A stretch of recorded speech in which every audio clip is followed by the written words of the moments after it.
Hey everyone, welcome back. If you're having trouble logging in into Tinder on your phone, do not worry, this quick guide will help you log in safely and correctly in under 1 minute. First, open the Tinder app on your Android or iPhone. Also, head over to your app store, search for Tinder, and then make sure that your app is updated to the latest version from the Play Store or App Store. Then, on the login screen, go ahead and choose how you originally created your account. You can log in using your phone, Google account, Facebook, or your Apple ID. If you select phone number, enter your code exactly as received.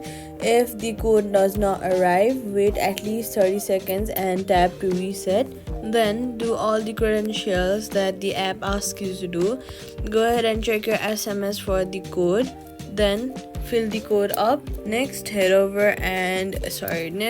in your email and then connect an account to log in faster. Then if you want, you can continue with Apple or just skip it. After that, you can log into your app and that's it. If you use Google, Facebook, or Apple ID, select the same option you used to do during sign up.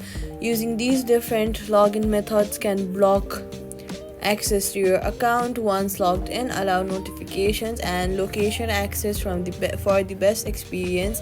If login fails, restart your phone and try again, and that's it. Subscribe for more quick fixes.